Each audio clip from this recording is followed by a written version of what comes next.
असां पंहिंजी रोज़मर्रा ज़िंदगीअ में अहिड़ियूं केतिरियूं ई शयूं बिना कंहिं ख़ौफ़ जे इस्तेमालु कंदा रहंदा आहियूं जिन बाबति कॾहिं कंहिं सोचियो बि न हूंदो त उहे नुक़सानकार बि थी सघनि थियूं, पर हक़ीक़त में उहे सिहत लाइ नुक़सानकार साबित थींदियूं आहिनि। हिते असां कुझु अहिड़ियूं शयूं ॿुधाईंदासीं जिन जे इस्तेमाल में एहतियात न करणु तव्हांखे ख़तरनि में विझी सघे थो। कपिड़े वारो थेलो। प्लास्टिक शयुनि जे इस्तेमाल खां बचण लाइ केतिरा ई माण्हू कपिड़े जो ठहियल थेलो इस्तेमालु कंदा आहिनि जंहिंमें उहे सब्जियूं, भाॼियूं ऐं फ्रूट विझंदा आहिनि। आमतौर ते उन थेले खे साल या 2 सालनि खां पोइ पाणी सां धोई साफ़ कयो वेंदो आहे, जेको हिकु ख़तरनाक अमल आहे। गोश्त, मच्छी, भाॼियुनि, सब्जियुनि ऐं फ्रूटनि जे लगातार पवण सबबि इहो कपिड़े जो थेलो एतिरो फ़ाइदेमंद नाहे हूंदो जेतिरो असांजी सोच हूंदी आहे। उन करे उन थेले खे हफ़्ते में 1 या 2 भेरा ज़रूर धोअणु घुर्जे। विहाणनि ऐं गदनि जो इस्तेमालु। आमतौर ते विहाणनि में मौजूदु कप या गदा तव्हांजे वज़न पवण सबबि दॿिजी वेंदा आहिनि, जॾहिं त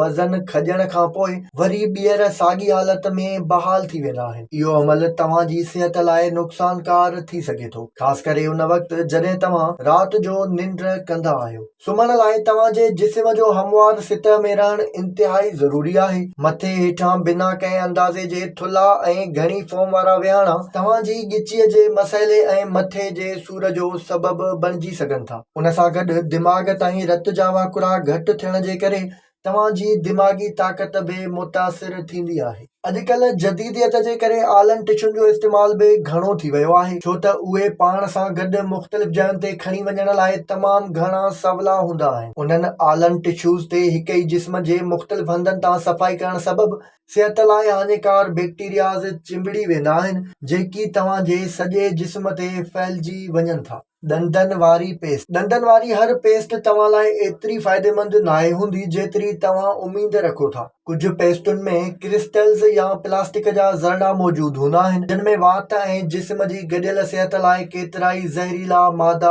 हूंदा आहिनि, जेके मुख़्तलिफ़ मसइलनि जो सबबु बणिजी सघनि था। उन सां गॾु लगातार हिक ई पेस्ट जो इस्तेमालु ऐं उन जो ज़ाइको तव्हांजे वात में मौजूदु जरासीमनि खे आदी बणाए छॾींदो आहे, जंहिंजे करे केतिरनि ई महीननि ऐं सालनि खां हिक ई इस्तेमालु थींदड़ पेस्ट तव्हांजे ॾंदनि खे एतिरो साफ़ नाहे करे सघंदी जेतिरो हुन पहिरें भेरे कयो हूंदो आहे। उन करे उहो बि ज़रूरी आहे त थोरे थोरे वक़्त खां पोइ पंहिंजी पेस्ट जी चूंड बि मटाईंदा रहो ऐं प्लास्टिक जा ज़रा मिलियल पेस्ट खां मुकमल तौर पासो कयो। उन खां सवाइ औरतुनि जी मेकअप हटाइण वारी कप जी चकरी या पेज बि उन्हनि जे चेहरनि ते सन्हा तह छॾींदी आहे, जेके चेहरे जी सिहत लाइ कंहिं बि हवाले सां सुठा नाहिनि हूंदा। विज़िट कयो अवामी आवाज़ मीडिया ग्रुप जी वेबसाइट awamiawaz.pk